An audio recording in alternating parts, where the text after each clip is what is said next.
భయంకరమైన దినాల్లో ఉన్నాం. శివ చెప్తున్న వాక్య సాక్ష్యాన్ని మనం ఇంటి వచ్చాం.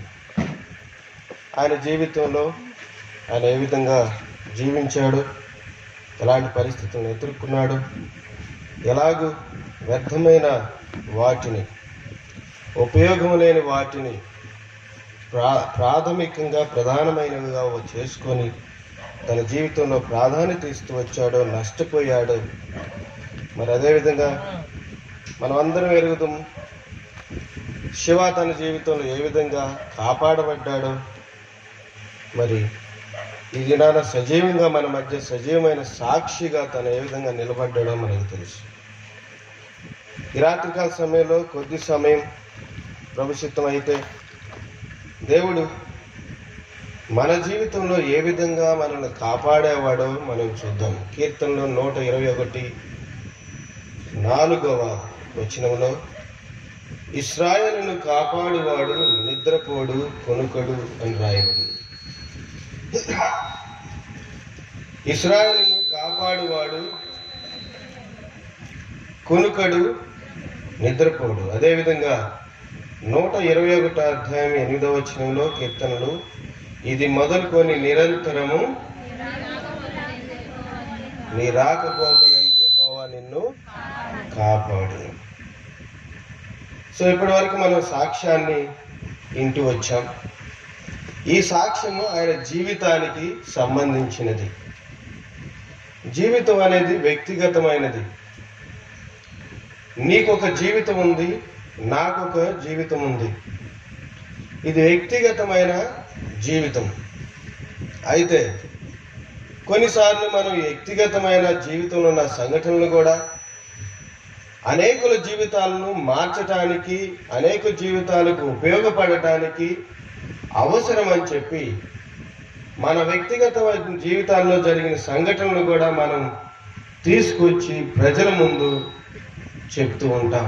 ఎందుకంటే వాటి ద్వారా అనేకులు మార్పు పొందాలని. మన దేవుడు ఎలాంటి దేవుడు అంటే మనల్ని కాపాడే దేవుడు. లోకాసువార్తలో ఒక మాట రాయబడింది 19:10 నశించిన దాన్ని వెదికి రక్షించుటకు మనిషి కుమారుడు ఈ లోకమునకు వచ్చెను అని రాయబడింది. రక్షించుటకు అంటే కాపాడుటకు. కాపాడటం అంటే ఏదైనా ప్రమాదం జరగబోతా ఉంటే, ఎవరైనా వ్యక్తి ప్రమాదంలో పడబోతూ ఉంటే ఆ వ్యక్తిని కాపాడటం. మనిషి నశించిపోతూ ఉన్నాడు.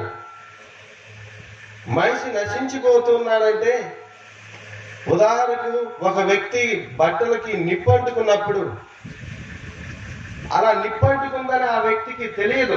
కొన్నిసార్లు అలా తెలియని సందర్భాల్లో ఎవరైనా వ్యక్తి కాపాడితే ఆ వ్యక్తి ఫస్ట్ ఆశ్చర్యపోతాడు, ఎందుకు నువ్వు నన్ను లాగుతున్నావని. కొన్నిసార్లు కొంతమంది రోడ్డు మీద నిలబడి ఏదో పరదేశంలో ఉంటే టక్కన వాళ్ళని ఎవరో పక్కకు నెడతారు. నెడితే నువ్వు నన్ను ఎందుకు నెట్టావనే లోపే ఒక వాహనం వాటి నుంచి వెళ్ళిపోతుంది. అప్పుడు అర్థమవుతుంది, ఈ వాహనం కింద నేను పడిపోబోతున్నాను కనుక ఈ వ్యక్తి వచ్చి నన్ను కాపాడాడని. జీవితం చాలా ప్రధానమైనది. అతి రాత్రికాల సమయంలో ఈ జీవితాన్ని కాపాడుకోవడం అనేది ఎలాగూ ప్రధానమైనదో, ఈ జీవితం మనకి ఏ విధంగా ముఖ్యమో, అదేవిధంగా మనకి ఇంకొక జీవితం కూడా ఉంది. అదేమిటంటే మరణించిన తర్వాత ఇంకొక జీవితం. ఆ జీవితం గురించి ఈ రాత్రికాల సమయంలో నేను మీకు చెప్పాలని ఆశ కలిగి ఉన్నాను.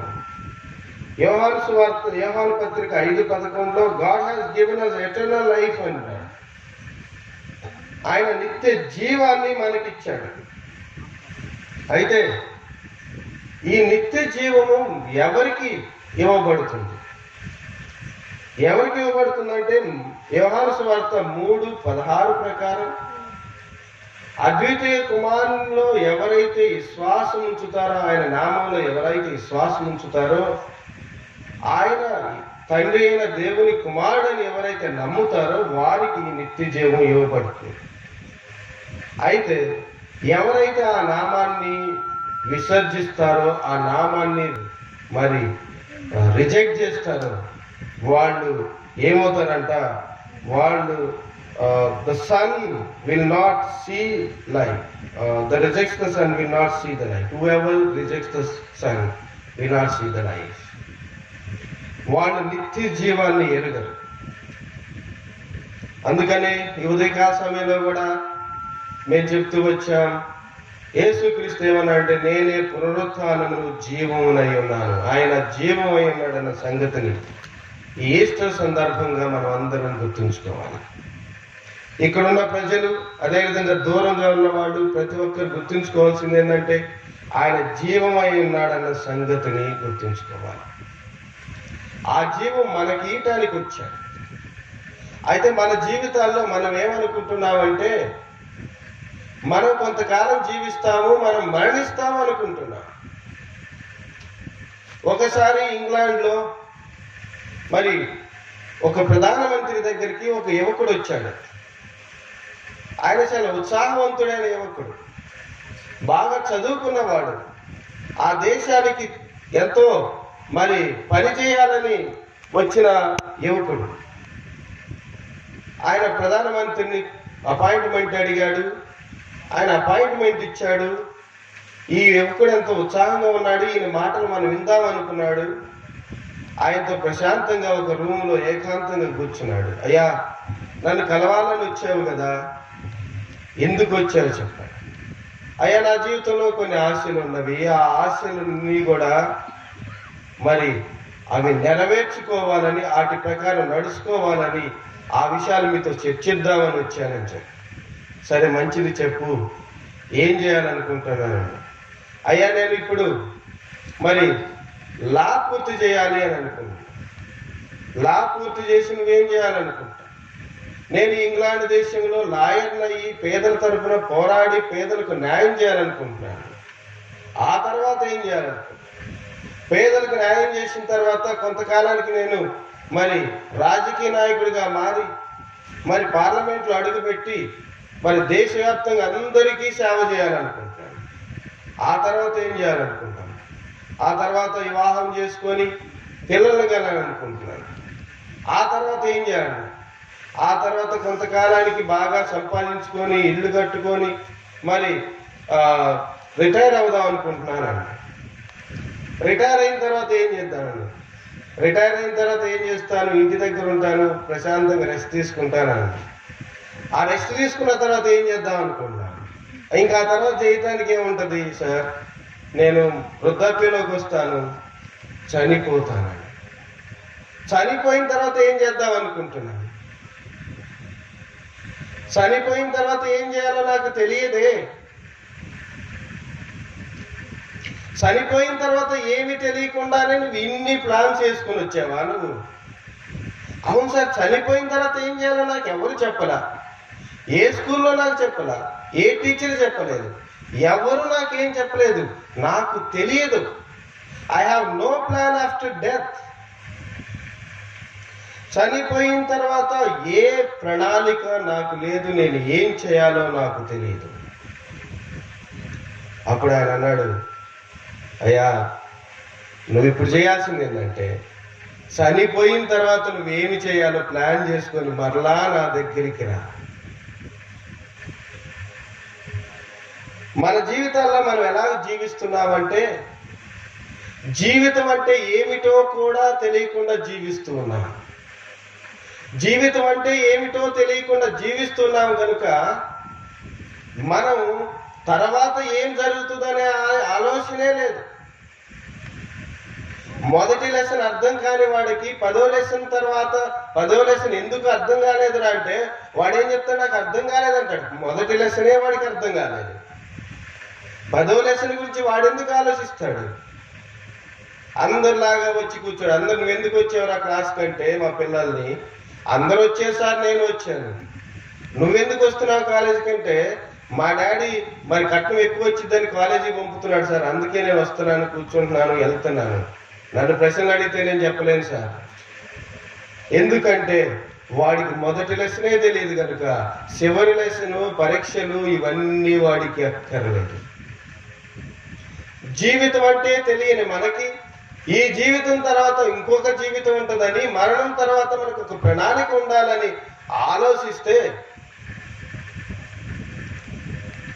ఆలోచించడానికి వాడికి తెలియనే తెలియదు.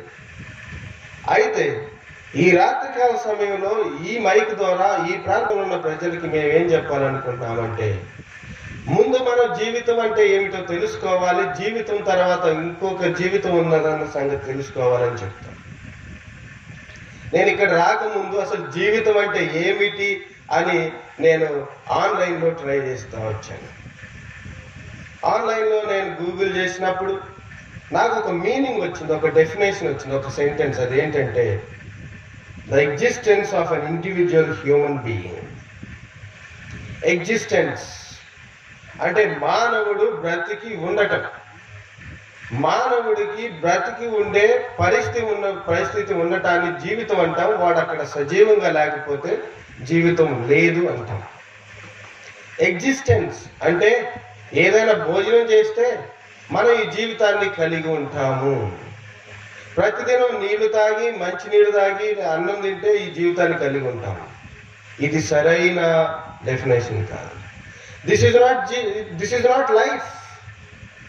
ఎవరైనా దీని జీవితాన్ని అంటే అది పశువుల జీవితానికి, మన జీవితానికి, చెట్ల జీవితానికి, మన జీవితానికి తేడా లేదు. Life is not about eating, life is not about drinking. తినటం కాదు, త్రాగటం కాదు, ఇంకా ఏదో ఉంది జీవితం అంటే. జీవితంలో చాలా ఉంది. ఒక ఫిలాసఫర్ మైకేల్ లైట్మ్యాన్ అనే ఒక ఆయన ఏం చెప్పాడంటే, the meaning of life is to discover the meaning of life.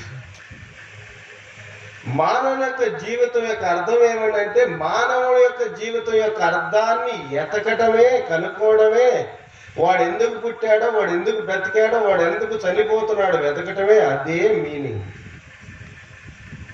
మనం ఎందుకు పుట్టాము, మనం ఎందుకు మరణిస్తున్నాము, మనం ఎందుకు బ్రతుకుతున్నాము, మనం ఎందుకు పెళ్లిళ్ళు చేసుకుంటున్నాము, మనం ఎందుకు పిల్లలను కంటున్నాం, మనం ఎందుకు ఇట్లా ఉన్నాము అనేది తెలుసుకోవడమే జీవితం. అది తెలియని రోజు, అది తెలుసుకోకుండా ఉన్న రోజు మన జీవితానికి అర్థం ఉండదు. చాలా మంది జీవితాన్ని రకరకాలుగా డెఫినేషన్స్ ఇస్తూ వచ్చారు. కొంతమంది లైఫ్ ఈజ్ గేమ్ అని, లైఫ్ ఈజ్ బ్యాటిల్ అని, లైఫ్ ఈజ్ బ్యూటిఫుల్ అని, లైఫ్ ఈజ్ అబౌట్ సక్సెస్ అని, ఏదేదో జనం చెప్తూ వచ్చారు. ఒకవేళ if it is a success అవ్వటం, వర్ధిల్లటం, సంపాదించుకోవటం ఇదే జీవితం అయితే, సంపాదించుకున్న వాళ్ళందరూ కూడా సంతోషంగా ఉండాలి. చదువుకోవడం అయితే చదువుకున్న వాళ్ళందరూ సంతోషంగా ఉండాలి. మరి బిల్డింగ్ సంపాదించుకోవడం అయితే బిల్డింగ్ సంపాదించుకున్న వాళ్ళంతా సంతోషంగా ఉండాలి. పెళ్లి చేసుకోవడం, పిల్లలు కంటూ జీవితం అయితే పెళ్లిళ్ళు చేసుకున్న వాళ్ళు, పిల్లలు కంటున్న వాళ్ళు సంతోషంగా ఉండాలి, అంతటితో సంతృప్తి పడాలి. కానీ అది మన జీవితాల్లో లేదు. పోయిన సంవత్సరం సందీప్ అనే ఒక ఆయన, సందీప్ ఏదో సింగ్ అనుకుంటే, MS ధోని అనే ఒక ఫిలిం యాక్ట్ చేసి చాలా దేశవ్యాప్తంగా చాలా పేరు ప్రతిష్ట సంపాదించుకున్న ఒక కుర్రవాడు, ఫిలిం స్టార్. ఆయన సడన్ గా ఈ లాక్డౌన్ స్టార్ట్ అయిన తర్వాత ఒకరోజు తన ఫ్లాట్లో చనిపోయాడు, సూసైడ్ చేసుకుని. ఎందుకు చనిపోయాడు? చాలా investigations, companies, private, government investigation వాళ్ళు వెతుకుతూ ఉన్నారు, ఏమన్నా దొరుకుతుందని. ఇంకా ఏమి వాళ్ళకి దొరకట్లేదు. ఎందుకు చనిపోయాడో తెలియదు. It's mystery. పేరుంది, ప్రతిష్ఠ ఉంది, డబ్బు ఉంది, హోదా ఉంది, అందం ఉంది. ఆయనకి ఎంతో మంది పరిగెత్తే వాళ్ళు ఉన్నారు. ఆయన చూస్తే, ఆయనతో మాట్లాడితే, ఆయనతో చేయిస్తే చాలు అనుకునే వాళ్ళు ఉన్నారు. బట్ వన్ డే ఆయన తన ఫ్లాట్లో చనిపోయాడు. అట్లా ఎంతో మంది, విజయ్ సిద్ధార్థ అని తర్వాత జియా ఖాన్ అని, సిల్క్ స్మిత అని, దివ్య భారత్ అని ఎంతోమంది ఫిలిం స్టార్ చనిపోయారు. రాజకీయ నాయకులు చనిపోయారు. మైక్ టైసన్ అనే ఒక ఆయన ఏమంటారంటే బాక్సింగ్ వీరుడు. ఆయన ఎదుర్కొనే వాళ్ళు చాలా తక్కువ మంది. ఆయన ఒక రోజు అన్నాడు, నాకు చనిపోవాలనిపిస్తూ ఉంది. పేరుంది, ప్రతిష్ఠ ఉంది, డబ్బు ఉంది, హోదా ఉంది, అనేకులకు సహాయం చేస్తూ ఉన్నాడు. ఆయన ఈజ్ ఎ క్రిస్టియన్, దేవుని నమ్ముకున్నవాడు. కానీ ఒకరోజు మరి ఆయనకి అది అర్థమైందో లేదో కానీ ఆయన చనిపోవాలనుకున్నాడు. అంటే డెఫినేషన్, గూగుల్లో ఉన్న డెఫినేషన్ ఏంటంటే జీవితం అంటే బ్రతికి ఉండటమే, కానీ జీవితం అంటే ఈజీ కాదు, జీవితానికి ఇంకా ఏదో ఉంది. బ్రతకటం అనేది అంత ఈజీ కాదు. Handling life is not easy. అలాగే లైఫ్ను కానీ సాధారణంగా మనం నడిపించుకోగలిగితే, ఎవరైనా బ్రతకగలిగితే ఇప్పుడు అనేకులు చనిపోయేవాళ్ళు కాదు. మన ఇళ్లలో కూడా మనం అనేకులను చూసి ఉంటాం. రైలు కింద పడ్డవాళ్ళు, పెట్రోల్ పోసుకున్న వాళ్ళు, ఉరేసుకున్న వాళ్ళు, దూరంగా వెళ్ళి వాగుల్లో వంకల్లో దూకిన వాళ్ళు మనం చూసి ఉంటాం. విజి సిద్ధార్థ్ అని ఆయన కర్ణాటక మాజీ ముఖ్యమంత్రి అల్లుడు కాఫీ డే అని ఒక సంస్థను పెట్టిన ఆయన. పెద్ద టీ షాప్లు అవి దేశవ్యాప్తంగా. ఆయన ఒకరోజు కారు వేసుకొని ఒక నది బ్రిడ్జి మీద ఆగి ఆ నదిలో అట్లాగే దూకి చనిపోయాడు. ఆయన కోసం వెతికి 2 రోజులకు 3 రోజులకు ఆ శవాన్ని పట్టుకున్నారు. Life is not easy, life is difficult. Handling life is very difficult అనే సంగతి మనం గుర్తుంచుకోవాలి. మన జీవితాన్ని హ్యాండిల్ చేయగలమా అంటే హ్యాండిల్ చేయలేమని చెప్పాలి. ఎందుకంటే జీవితంలో చాలా సైకలాజికల్ ఇష్యూస్ ఉంటాయి. వాటిని ఏమంటారంటే మానసికమైన పరిస్థితులు చాలా ప్రభావం చూపుతూ ఉంటాయి. ఈ ప్రభావం చూపటం వల్ల మన జీవితాన్ని మనం సాధారణంగా కొనసాగించడం అనేది, మనిషికి భోజనంతో మాత్రమే మనిషి జీవితాన్ని కొనసాగించలేడు. మనిషికి కావాల్సింది ఏంటంటే గౌరవం. మనిషికి కావాల్సింది చాలా ఉన్నాయి. డబ్బు, హోదా, మనిషికి కావాల్సింది ప్రశాంతత, చాలా ఉన్నాయి. అన్నీ ఉన్న ఒకవేళ పిల్లలు లేకపోతే అది కూడా కావాలని మనిషి కోరుకుంటూ ఉంటాడు. ఒక దినాన అమెరికాలో 1951లో అమెరికాలో ఒక మ్యాగజైన్ అంటారు, దాని పత్రిక, నెల ప్రచురమయ్యే ఒక పత్రిక, దాని పేరు play boy. The play boy అనే ఒక పత్రిక ఎర్నెస్ట్ హెమింగ్వే అనే ఒక రైటర్ గురించి, నోబెల్ ప్రైజ్ వచ్చిన ఒక రైటర్ గురించి, ఎవరైనా ఇంగ్లీష్ లిటరేచర్తో టచ్ ఉన్న వాళ్ళు ఉంటే వాళ్ళకి ఈ పేర్లు బాగా తెలుసు. ఎర్నెస్ట్ హెమింగ్వే ఆయన the old man and sea అనే నావెల్ రాయటం ద్వారా ఆయన నోబెల్ ప్రైజ్ వచ్చింది 1954లో. 1951లో ఆయనకు నోబెల్ ప్రైజ్ రాకముందు ఈ ప్లే బాయ్ అనే పత్రిక ఈ ప్రపంచంలో జీవితాన్ని సక్రంగా జీవించడం తెలిసిన వ్యక్తులు ఎవరన్నా ఉన్నారు అంటే ఆయన ఎర్నెస్ట్ హెమింగ్వే అని పబ్లిష్ చేస్తూ వచ్చారు. జీవితాన్ని హ్యాండిల్ చేయటం ఈయనకి ఒక్కడికే తెలుసు, జీవించడం ఎట్లాగో ఈయనకే తెలుసు, పిల్లల్ని మరి భార్యని ఎట్లా కంట్రోల్ చేయాలి ఈయనకే తెలుసు, ప్రజలతో మెలగటం ఎట్లాగో ఈయనకే తెలుసు అని చెప్పారు. జీవించటం అంటే తెలిసిన వ్యక్తి ఈయనే, he knows how to handle the life అని చెప్పారు.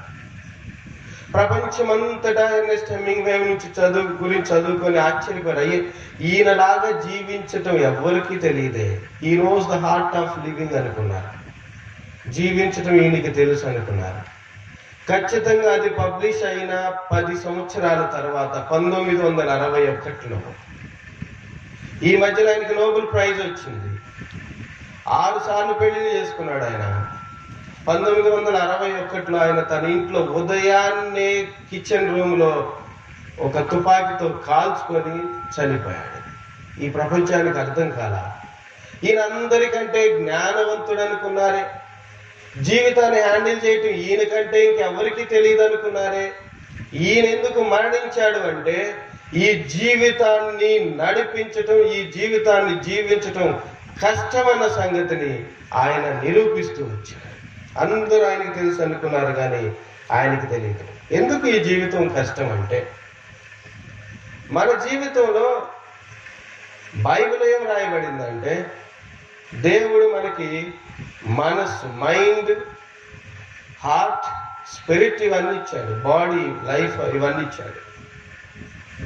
మన జీవితాల్లో మనకు ప్రధానమైనది ఏంటంటే, చూడండి లూకాసు వార్త 12:22 life is more than food and the body more than life clothing. మానవుల జీవితం ఏంటంటే ఆహారము, మరి శరీరానికి కావాల్సిన బట్టలు ఇవే కాదు, ఇంకా ఏదో ఉంది జీవితానికి.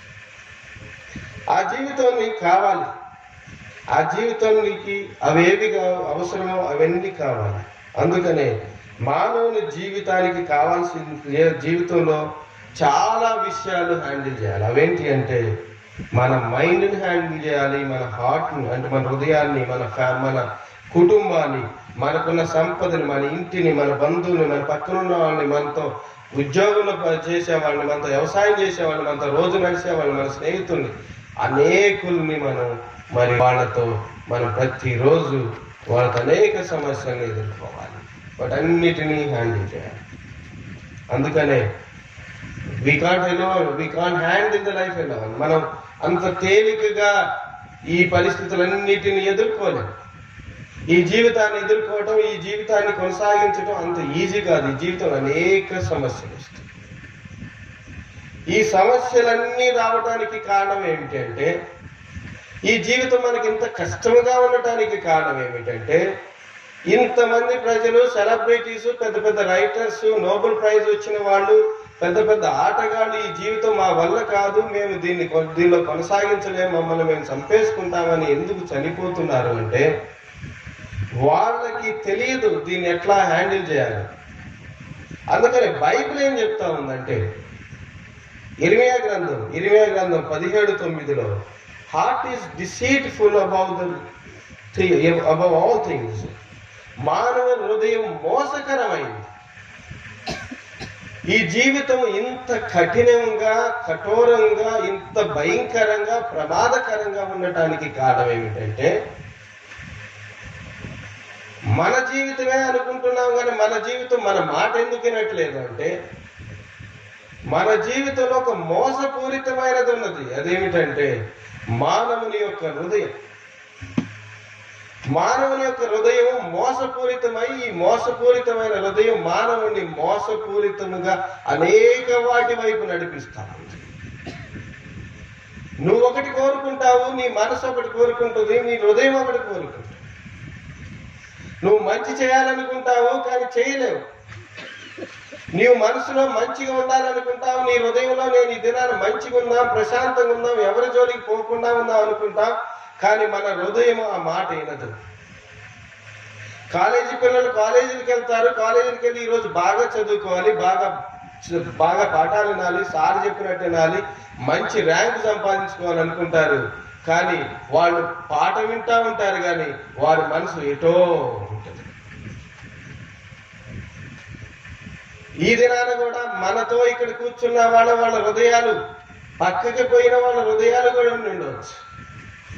కొంతమంది మాత్రమే ఈ చెప్పే మాటలపై శ్రద్ధ ఉంచి ఉంటారు, కొంతమంది శ్రద్ధ లేకుండా కూడా ఉంటారు. ఎందుకంటే మానవుని హృదయం మోసపూరితమైనది, దాన్ని నయం చేయగలవాడు ఎవడు?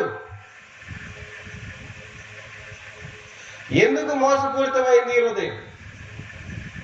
ఎందుకు ఇది మోసపూరితమైంది అంటే, మానవ జీవితానికి ఏమి అవసరం అవన్నీ కూడా ఈ హృదయంలో నుంచి వస్తాయి, ఈ మనసులో నుంచి వస్తాయి, ఈ మైండ్లో నుంచి వస్తాయి.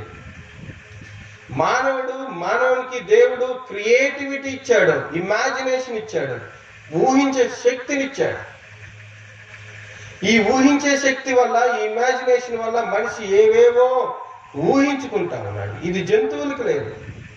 దేవుడు అనేకమైన గొప్ప విషయాలు కనిపెట్టడానికి, ఈ ప్రపంచ భవిష్యత్తుని మార్చడానికి దేవుడు మనకు ఆ ఊహాశక్తినిస్తే, ఆ ఊహాశక్తితో మన జీవితాన్ని మనమే నాశనం చేసుకుంటా ఉన్నాం. మన చేతినే మనం తీసుకుపోయి మంటల్లో పెట్టుకుంటే ఎలా ఉంటుందో, అలాగే మన ఊహాశక్తినే మనం ఉపయోగించి మన ఊహాశక్తితో మన జీవితాన్ని మనమే నాశనం చేసుకుంటాం. ఈ దొంగతనం చేస్తే ఎట్లా ఉంటుందో, ఈ వ్యక్తిని మోసం చేస్తే ఎట్లా ఉంటుందో. కొంతమంది ఎలా ఉంటారో తెలుసా? నాకు తెలిసిన ఒక ఆయన ఉన్నాడు. ఆయనకు ఫ్రెండ్ ఉన్నాడు. వాళ్ళిద్దరు ప్రాణ స్నేహితులు. ప్రతిదినం మరి వాళ్ళు ఎంతో కలిసిమెలిసి ఉంటా ఉండేవాళ్ళు. ఒకరోజు ఆ స్నేహితుడికి తెలిసింది ఏంటంటే, ఈ ప్రాణ స్నేహితుడికి ఆయన భార్యకి అక్రమ సంబంధం ఉందని. ఆయన హృదయం పగిలిపోయింది. అరే, ఇంత మంచిగా నాతోనే ఉన్నాడే, నాతో తిరుగుతున్నాడే, నా పక్కనే ఉంటున్నాడే, నా ఇంటికి వస్తున్నాడే, నాతో తింటున్నాడు, నాతో తాగుతున్నాడే, నా భార్యతో అక్రమ సంబంధం పెట్టుకున్నాడే వీడు అని ఆయన హృదయం, ఆయన మనస్సు. ఆ తర్వాత ఆయన చనిపోయేంత వరకు ఆయన చనిపోయాడు. కానీ ఆయన చనిపోయినంత వరకు ఆయన ఏ మనుషుణ్ణి నమ్మలేదు. ఎందుకో తెలుసా? ఇది మోసపూరితమైన మనస్సు, మోసపూరితమైన హృదయాన్ని మనం కలిగి. దేవుడు దానిలో నుంచి జీవధారలు ప్రవహించాలని, మానవుడు ఈ హృదయాన్ని ఉపయోగించుకొని తన భవిష్యత్తును మార్చుకోవాలని, మనకు మంచి హృదయాన్ని ఇవ్వాలని ఆయన ఆశ కలిగి ఉంటే, మనం ఇది మోసపూరితమైన హృదయంగా మార్చుకుంటాం.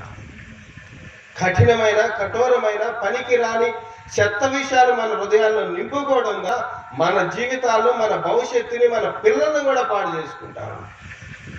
ఆనాడు ఆకాన్ అనే వ్యక్తి తన మనసులో ఆలోచించుకొని, తన హృదయంలో నిశ్చయించుకొని దొంగతనం చేయడం ద్వారా ఆయన తరతరాలుగా కుష్ఠరోగాన్ని సంపాదించుకుంటాడు. యోసేపు అనే ఒక ఆయన తనకు అవకాశం ఉన్నా కూడా తన మనస్సులో నిశ్చయించుకున్నాడు. ఏమని తెలుసా? దేవునికి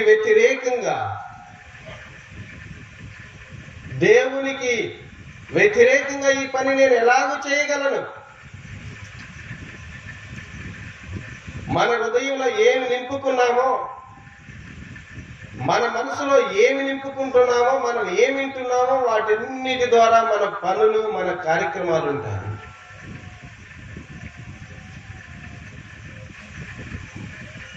చూడండి, మార్కు సువార్త 7వ అధ్యాయం, మార్కు సువార్త 7వ వచనంలో మానవుని మనస్సుని, మానవుని హృదయాన్ని పవిత్రపరిచే కొన్ని ఉన్నాయి. అవన్నీ కూడా మానవుని హృదయంలో నుంచి బయలు వెళ్తున్నాయంట. ఎవరైనా చదువుతారు? అవన్నీ లోపలి నుండి, మనుషుల హృదయంలో నుండి దురాలోచనలు, జారత్వములు, దొంగతనములు, నరహత్యలు, వ్యభిచారములు, లోభములు, చెడుతనములు, కృత్రిమములు, కామ వికారములు, మత్సరములు, దేవదూషణయు, అహంభావము, అవివేకము వచ్చును. ఈ చెడ్డవన్నీ లోపలి నుండే బయలు వెళ్ళి మనుషుని అపవిత్రపరుచునని ఆయన. మనస్సుని అపవిత్రపరుస్తామండి. ఇందులో మనం లెక్కేస్తే 13 ఈవిల్ థింగ్స్, 13 దుర్గుణాలు జీవితంలో మన హృదయంలో నుంచి బయటకు వస్తున్నాయి. అవన్నీ లోపల మొదలయ్యి నెమ్మదిగా పెరిగి పెరిగి పెరిగి బలపరుచుకొని దొంగతనం చేయాలనుకోండి. ఉదాహరణకి ఫస్ట్ దొంగతనం చేస్తే ఎట్లా ఉంటుంది అని ఆలోచిస్తుంది. అది హృదయంలో మొదలవుతుంది. వ్యభిచారం చేసే వాళ్ళకి అది హృదయంలో మొదట ప్రారంభమవుతుంది. అలా ప్రారంభమై ఆ వ్యక్తితో మాట్లాడితే ఎలా ఉంటుందని ఆలోచిస్తారు. మాట్లాడిన తర్వాత ఈ వ్యక్తితో ఏమి చేయాలన్న సంగతిని అలా మనసులో అలా పెద్దదై వారి జీవితాన్ని సర్వనాశనం చేస్తుంది. మానవుని హృదయంలో ఇవన్నీ ఉండటం వల్ల, అందుకనే మత్తయి సువార్తలో యేసుక్రీస్తు ఏం చెప్పాడంట 5:8, హృదయ శుద్ధి గల వారు ధన్యులు, వారు దేవుని చూస్తారు. ఈ హృదయాన్ని శుద్ధిపరుచుకోవాలి. ఈ హృదయంలో ఈ చెత్త లేకుండా మనం బయటపడేయాలి.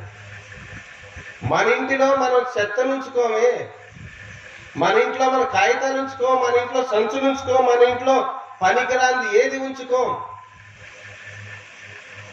కానీ మన హృదయంలో చెత్తంతా నింపుకుంటా ఉన్నాం. అందుకని అంటున్నాడు యేసుక్రీస్తు, ఈ హృదయంలో ఈ చెత్త లేని వాళ్ళు ఎవరైతే ఉన్నారో వాళ్ళు ధన్యులంట. హృదయం శుద్ధి చేసుకునే వాళ్ళు, హృదయం శుద్ధిగా ఉన్న వాళ్ళు ధన్యులంట. వాళ్ళు దేవుని చూస్తారంట. అంటే ఏంటంటే ఈ జీవితం తర్వాత ఇంకొక జీవితం ఉంది. ఆ జీవితం దేవునితో గడిపే సమయం. ఆ జీవితంతో గడిపే సమయం. ఆ సమయంలో ఆ సమయాన్ని కోరుకున్న వాళ్ళు ఎవరైతే ఉన్నారో, దేవునితో ఉండాలి అని కోరుకునే వాళ్ళు అయితే ఎవరైతే ఉన్నారో వాళ్ళు ఏం చేయాలి అంటే హృదయాన్ని శుద్ధిపరుచుకోవాలి. అందుకనే యెహెజ్కేలు గ్రంథం 36వ అధ్యాయం 26, 36, 26 చూడండి. నూతన హృదయము మీకు ఇచ్చేదను, నూతన స్వభావము మీకు కలగజేతును, రాతి గుండె మీలో నుండి తీసివేసి మాంసపు గుండెను మీకు ఇచ్చేదను. నూతన హృదయాన్ని ఇస్తాడు. ఈ రాత్రికాల సమయంలో నేను మీకు తెలియజేసేది ఏంటంటే నూతన హృదయాన్ని దేవుడు ఇవ్వాలని ఆశ కలిగి ఉన్నాడు. మన హృదయంలో ఈ 13 రకాల దుర్గుణాలలో, మార్కు సువార్తలో చెప్పబడిన 13 రకాల దుర్గుణాల్లో కొన్ని దుర్గుణాలు మన జీవితంలో ఉన్నాయి, మన హృదయంలో ఉన్నవి. వాటన్నిటిని తీసివేసి దేవుడు నూతన హృదయాన్ని మనకిస్తాడంట. నూతన హృదయం మనకి ఇవ్వబడితే ఆ తర్వాత మన జీవితము, మన హృదయము శుద్ధి అయ్యి దేవుని చూసే సమయంలోకి మనం వస్తామంట. అందుకనే సామెతలు 4వ అధ్యాయం 23వ వచనం మనం చూస్తే, సామెతలు 4:23, సామెతలు 4:23, నీ హృదయంలో నుండి జీవదారులు బయలుదేరులు కాబట్టి అన్నిటికంటే ముఖ్యంగా నీ హృదయమును భద్రంగా కాపాడుకో. What is more important? The heart. అన్నిటికంటే ముఖ్యమైనది. మనమేం కాపాడుకుంటున్నామో తెలుసా? మన ఫోన్ కాపాడుకుంటున్నాం. ఎక్కడి నుంచైనా లేవగానే ఫస్ట్ మనం ఏం చేస్తామంటే లేవగానే అరే నా ఫోన్ ఉందా లేదని చూసుకుంటాం. ఆఫీసు గబగబా వెళ్తున్నా కూడా ఆ మెట్లు దిగి వెళ్ళేది రోడ్డు మీద పోగానే నా ఫోన్ ఉందా, మళ్ళా గబగబా 1 కిలోమీటర్ వెళ్ళైనా సరే వెనక్కి వచ్చి నా ఫోన్ ఏడుదని మనం వెతుక్కుంటా ఉంటాం. మన ఫోన్లు, మన వస్తువులు, మన టీవీలు, మన కంప్యూటర్లు, మన ల్యాప్టాప్లు ఇవన్నీ ఎంత జాగ్రత్తగా కాపాడుకుంటున్నాం. మన హృదయాన్ని మనం భద్రంగా కాపాడుకోవాలంట. ఈ భద్రంగా కాపాడుకోవాలంటే మనం చేయాల్సింది ఏంటంటే అన్నిటికంటే ముఖ్యముగా నీ హృదయమును భద్రం చేసుకును. అందుకనే సామెతల్లో నా కుమారుడా నీ హృదయము నాకు, నా కుమారుడా నీ హృదయము నాకు. దేవుడి రాత్రికాల సమయంలో అడుగుతుంది ఏమిటంటే, దేవుడు మన డబ్బును అడగట్లేదు, దేవుడు మనకి కొనుక్కున్న వస్త్రాలు అడగట్లేదు, ఆస్తులు అడగట్లేదు, అంతస్తులు అడగట్లేదు. నా కుమారుడా నీ హృదయాన్ని నాకు ఇవ్వు అని అడుగుతున్నాడు. ఆయన హృదయాన్ని మన హృదయాన్ని ఆయనకి ఇస్తే ఆయన ఏం చేస్తాడో తెలుసా? మనం బంగారాన్ని మనం కంసాలికి ఇస్తే ఏం చేస్తాడు? అతను గోల్డ్ స్మిత్కి ఇస్తే ఏం చేస్తాడు?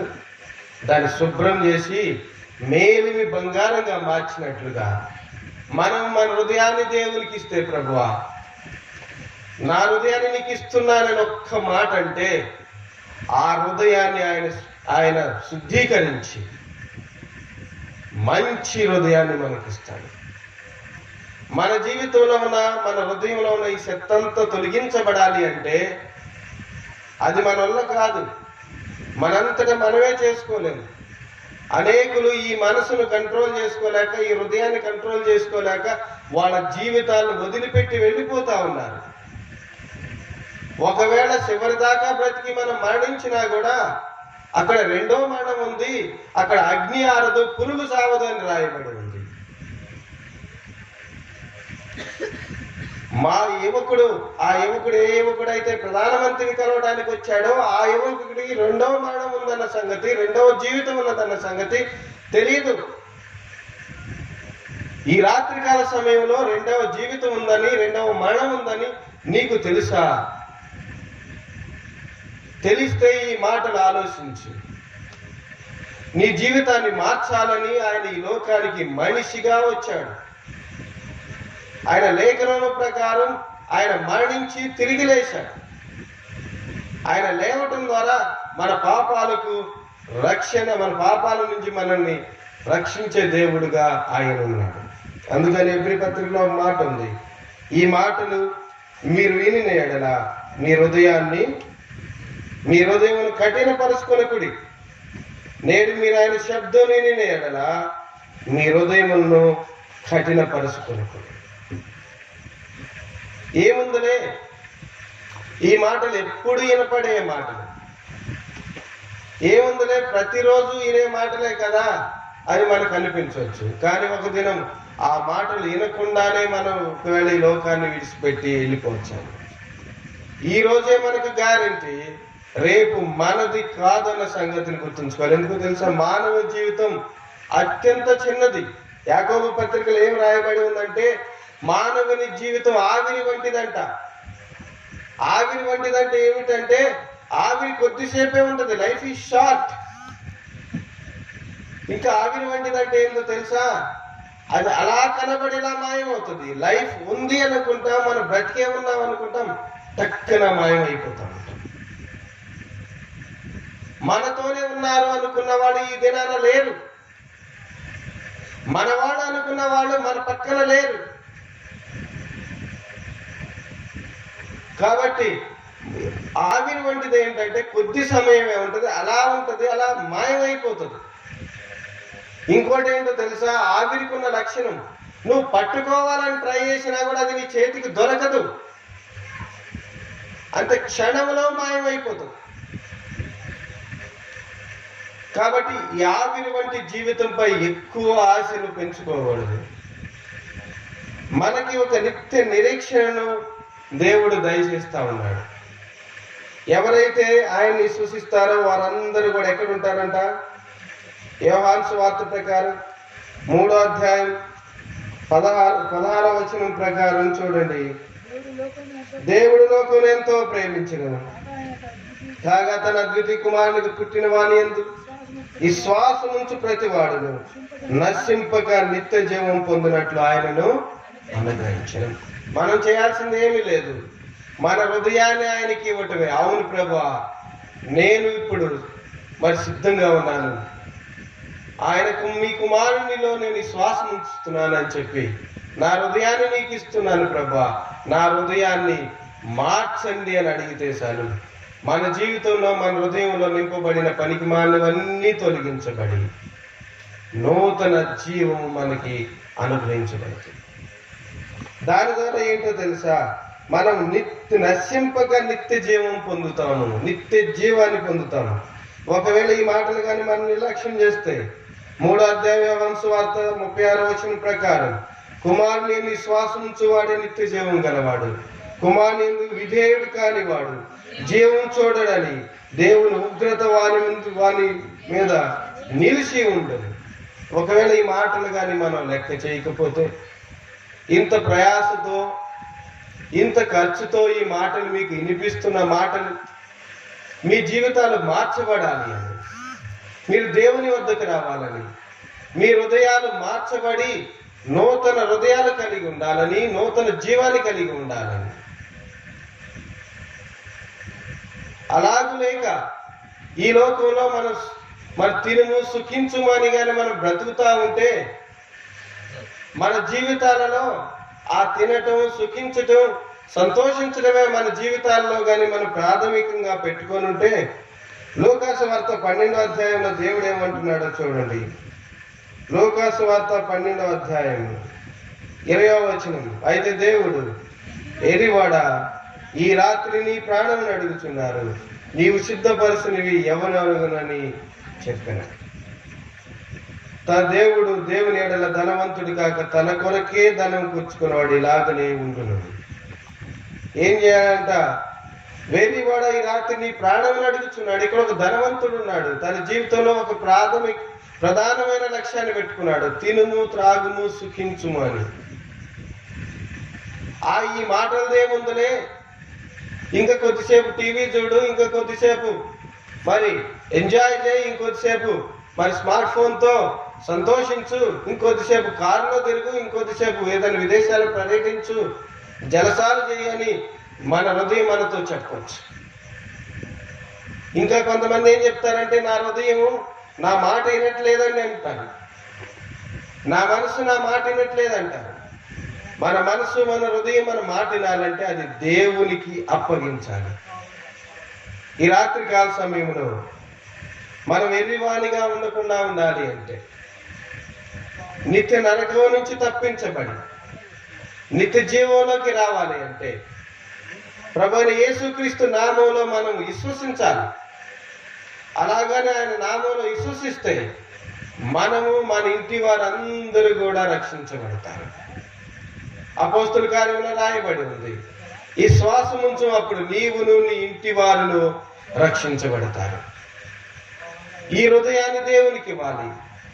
ప్రభువా, నా హృదయం చెడిపోయినది, నా హృదయంలో పనికిమాలినవన్నీ నింపుకొని ఉన్నాను, ఈ హృదయాన్ని మరి మార్చండి అని మనం అడిగితే చాలు.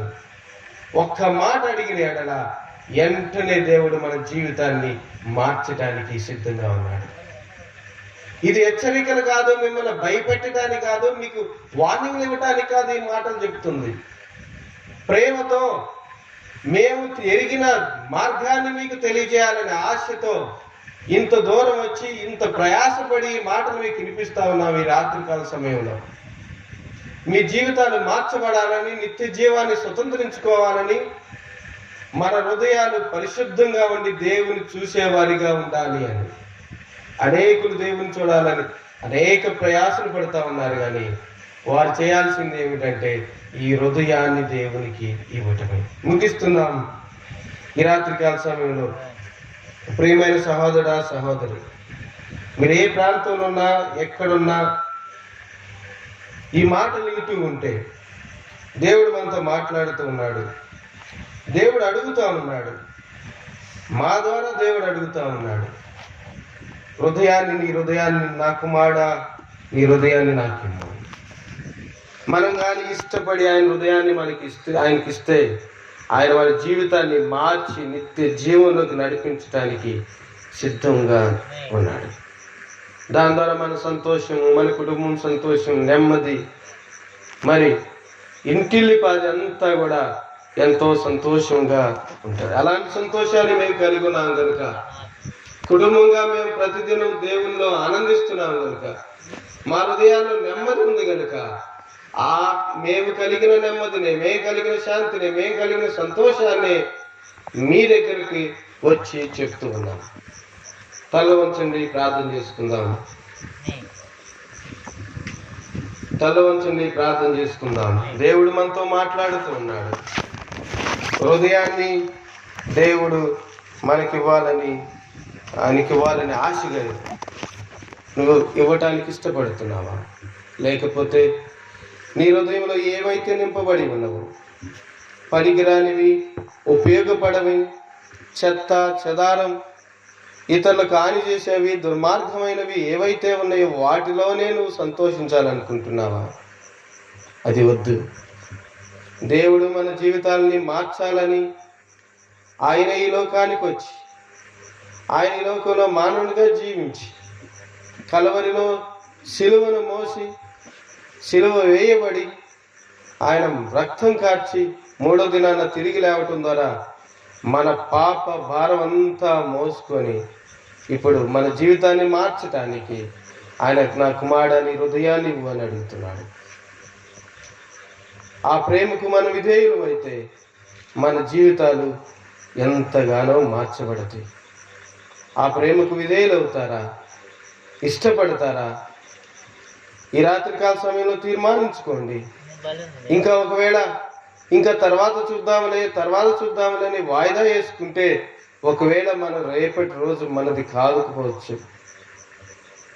మనం సజీవులుగా ఉంటామో ఉండమో మనకు తెలియదు. ఎందుకంటే ఈ జీవితం ఆవిరి వంటిది, ఎప్పుడు మాయమవుతుందో ఎవరికి తెలియదు కనుక ఈ రాత్రికాల సమయంలో ప్రభువైన యేసుక్రీస్తు నామమున మిమ్మల్ని అందరినీ వేడుకునేది ఏమిటంటే హృదయాన్ని దేవుడికి ఇవ్వండి. దాని ద్వారా మీ జీవితాలు మార్చబడతాయి. మా జీవితాలు మార్చబడ్డాయి. మేమెంతో నెమ్మదిని కలిగి ఉన్నాం. మేమెంతో నిరీక్షణను మా జీవితాల్లో కలిగి ఉన్నాం.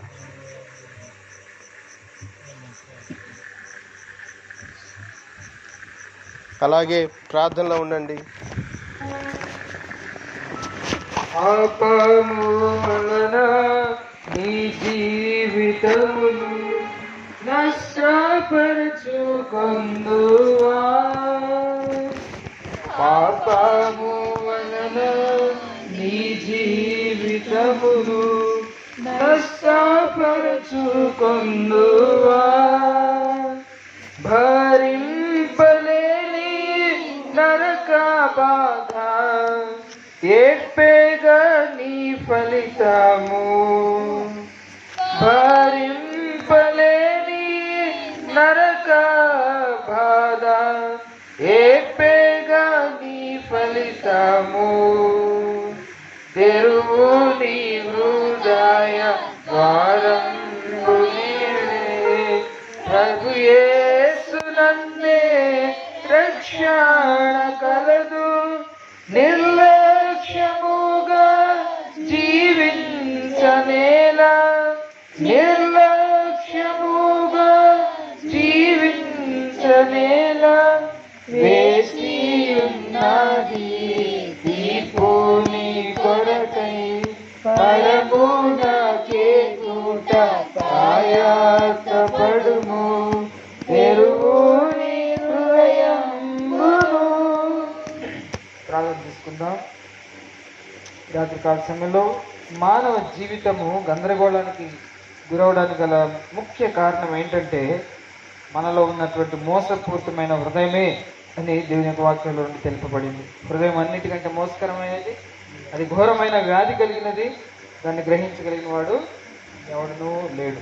కాబట్టి ఈ రాత్రికాల సమయంలో నీ హృదయాన్ని తెరిచి యేసు ప్రభువుని ఆహ్వానించినట్లయితే ఆయన యొక్క పరిశుద్ధ రక్తంలో నీ హృదయ పాపమంతటిని కూడా కడిగి వేసి నిన్ను శుద్ధునిగా చేసి నీ హృదయంలోనికి ఆయన వచ్చి ఆయన నీతో కూడా, నీవు ఆయనతో కూడా సహవాసము, ఆయనతో సంతోషము, ఆనందము, అంతేకాదు ఈ లోకము ముగించబడిన తర్వాత, లేకపోతే మన జీవితం ముగించబడిన తర్వాత గొప్ప శుభప్రదమైన నిరీక్షణ, ఆయనతో ఉంటామనేటువంటి గొప్ప ఆ నిరీక్షణ మనకు ఉంటుంది. ఎవరైనా కానీ అటు తీర్మానం ఇంకా చేసుకోకపోతే, మీ హృదయాన్ని తెరవకపోతే ఆయన ఆహ్వానించండి. ప్రభువా నా హృదయంలోకి రండి, నన్ను క్షమించండి, నన్ను విడిగా చేసుకోండి అంటే ప్రభువు సహాయం చేస్తారు. ప్రార్థన చేసుకుందాం.